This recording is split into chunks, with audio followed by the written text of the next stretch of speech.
वक्फ का जो संशोधन आया, जो विधेयक, 5 साल प्रैक्टिसिंग ऐसी सरकार को कि बहुमत का मतलब बुलडोज करना नहीं। एक बड़े उद्योगपति का मकान एक अनाथालय पर बना हुआ है, अब कोई डिस्प्यूट नहीं रहेगा, यतीमों की जो प्रॉपर्टी थी उनकी हो जाए। ऐसा नहीं होता है कि सत्ता में बने रहने के लिए सरकार से समझौते किए जाए। हिंसक प्रदर्शन कहीं भी हो, उसके पक्ष में किसी को नहीं खड़ा होना चाहिए। कुछ बातें कल के माननीय सर्वोच्च न्यायालय के जजमेंट तो नहीं कहूंगा, जजमेंट तो भी इंटरिम है, 5 मई को अगली सुनवाई है, लेकिन माननीय मुख्य न्यायाधीश की सदारत में जो बेंच जो उसने फैसला दिया है, जो एक दिशा दी है, वो बहुत महत्वपूर्ण हो जाती है। वक्फ संशोधन के मामले में संशोधन पहले भी हुए थे इस देश में, लेकिन कभी भी साझा तहजीब को बिगाड़ने की कोशिश नहीं हुई। मैं शुक्रिया अदा करता हूं बिहार की जनता का, देश की जनता का, देश की संसद का, अपने नेता राष्ट्रीय अध्यक्ष लालू जी का और नेता प्रतिपक्ष तेजस्वी जी का। आप पूछेंगे क्यों? सर्वप्रथम तो बीमार अवस्था में एम्स में लालू जी एक एक पल पार्लियामेंट में क्या हो रहा है वक्त को लेकर के वो मॉनिटर करते रहे, संलिप्त रहे, पूछते रहे। नेता प्रतिपक्ष एक एक मिनट यहां से देख रहे। हमारा आंकड़ा दोनों सदनों में बहुत अच्छा था, लोकसभा और राज्यसभा। ये हिंदुस्तान की अस्मिता, भारतवर्ष की पहचान की लड़ाई बनती थी। और शायद यह संदर्भ माननीय सर्वोच्च न्यायालय का भी, जब सदन के अंदर ये फैसला अंक काफी होने के बावजूद सरकार ने अपने पक्ष में सदन का बहुमत हासिल किया।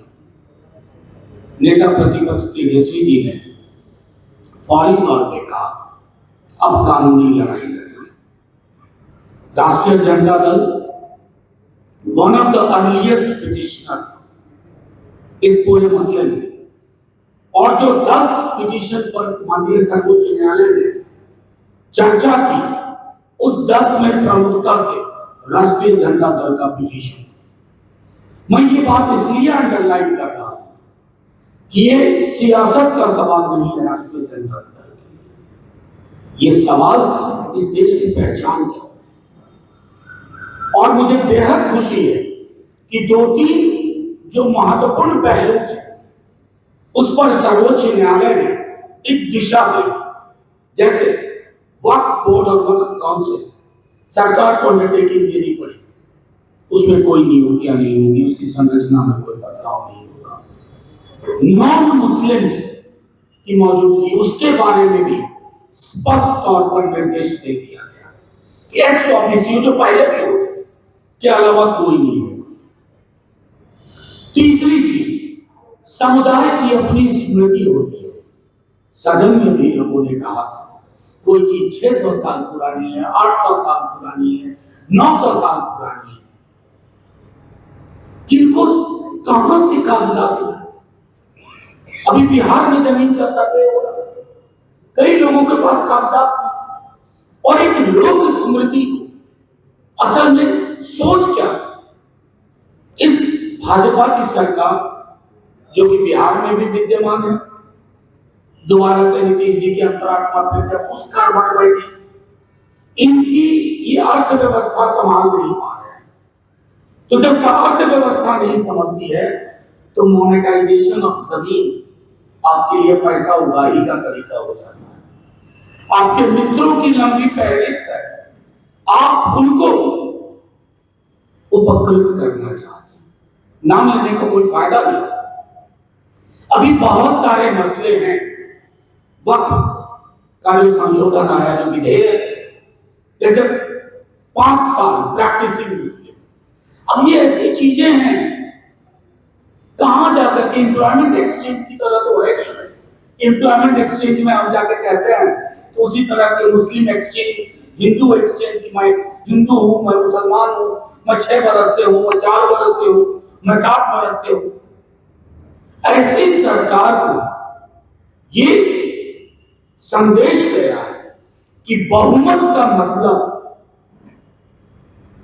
बुलडोज करना नहीं होता है। सरकारों को बहुमत मिलता है देश को समन्वय के साथ चलाने के लिए, संयोजन के साथ चलाने के लिए, सहकारिता के साथ चलाने के लिए। ये नहीं कि कौम को आप हाशिए पे खड़ा करें। और मुझे बेहद खुशी है, दोबारा दोहरा, बिहार ही नहीं पूरे देश की आवाम, किसी भी समाज के हो, उनको ये स्पष्ट हुआ कि ये तौर तरीके देश को नुकसान करेंगे, बर्बाद कर देंगे। और इसलिए आज आपके समक्ष हम आकर के माननीय सर्वोच्च न्यायालय का भी धन्यवाद करते हैं और उनसे उम्मीद करते हैं कि जो बाकी पहलू है, जो परेशान करने वाले पहलू हैं, लिमिटेशन एक्ट को बहाल किया गया। मैं छोटे में समझाता हूं, एक बड़े उद्योगपति का मकान एक अनाथालय पर बना हुआ है, देश के बहुत बड़े उद्योगपति, अब कोई डिस्प्यूट नहीं रहेगा, पूरी प्रॉपर्टी यतीमों की जो प्रॉपर्टी थी उनकी हो जाएगी। तो ये दरवाजा खोल रहे थे हम अपने उद्योगपति मित्रों को औने पौने दाम में जमीन, और इसलिए हमारा मानना है कि माननीय सर्वोच्च न्यायालय का इंटरवेंशन, उनकी जो पहलकदमी है वो बेहद सकारात्मक है। लेकिन और जैसे मुद्दे हैं, डॉक्टर सिंह मुसलमान का लिमिटेशन एक्ट का हो, ऐसे कम से कम 40 सेक्शन में कई सारी ऐसी चीजें हैं जिसको लेकर के अभी लड़ाई, अभी संघर्ष चलता रहेगा। राष्ट्रीय जनता दल बार बार ये कहता है कि किसी भी धर्म का मसला हो, अगर हिंदू धर्म के आस्था वाले लोगों की आस्था उस पर चोट होगी तो राष्ट्रीय जनता दल को आप अगली कतार में मानेंगे। मुसलमानों पे होगा अगली कतार में होगा, बुद्धिस्टों पे होगा आपका राष्ट्रीय जनता दल अगली कतार में होगा। क्योंकि हमारे लिए ये महत्वपूर्ण है कि सियासत के तराजू में देखें, नफा नुकसान में देखें। हम एक ही सरोकार से देखते हैं जो नेता प्रतिपक्ष, काश किया तो मैं बताऊं पाता कि कोर्ट के भी एक चीज मॉनिटर किया गया, बेहतरीन वकील हमारे पिटीशन के पक्ष में खड़े हुए और नतीजे में कुछ राहत, कुछ सहूलियत हासिल हुई है। लेकिन ये पूरा का पूरा मुद्दा आगे जाएगा और भाजपा की सरकार, केंद्र की सरकार को भी संदेश है, देश के मिजाज को मत तोड़िए। मैं बार बार कहता हूं, इस देश में हर किसी को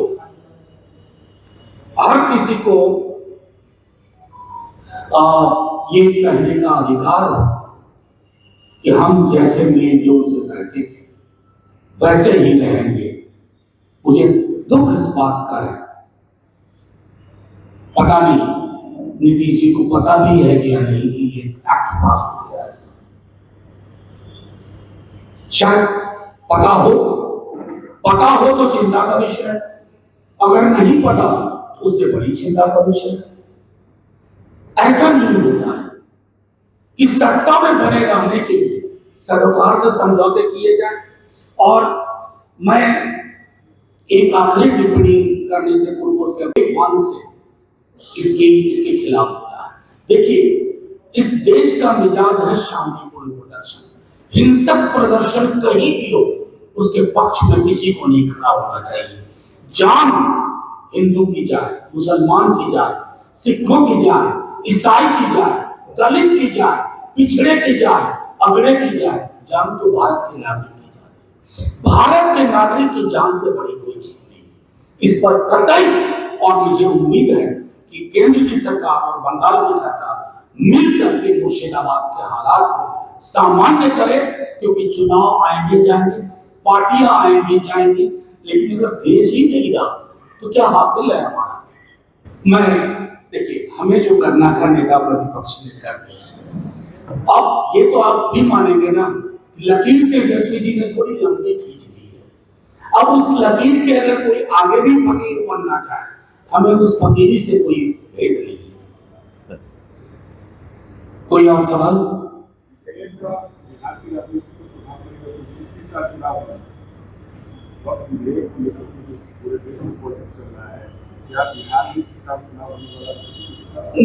नहीं, कतई नहीं।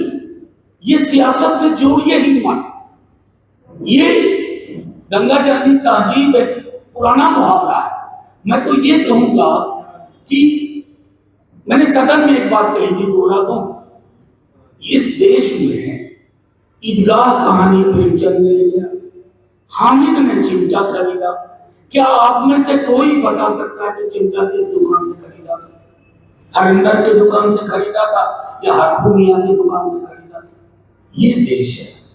चिमटा हम खरीदेंगे, दुकानदार का नाम देख के नहीं खरीदेंगे। इसलिए ये सियासत के मसले नहीं है, ये मोहब्बत के मसले हैं। मोहब्बत पे सियासत नहीं होती। कोई परेशानी नहीं। मैं आपको एक बात कहता हूं, हर चीज का एक अवसर होता है। बीता 3 चुनाव देख लीजिए, 20 का विधानसभा, लोकसभा यहाँ के स्तर पर। और एक चीज कहूंगा, सूर्य किधर उगता है? पूरब में। ये कौन सा सत्य है? Universal. That's it. Millat times को जारी रखने और मजबूत बनाने के लिए हमारी आर्थिक सहायता कीजिए। ये एक आजाद मीडिया हाउस और कमजोरों की आवाज है। आप हमें देखें, सुने, पढ़ें और हर महीने ज्यादा नहीं, सिर्फ 100 रुपए से मदद करें। डिटेल्स डिस्क्रिप्शन में मौजूद हैं।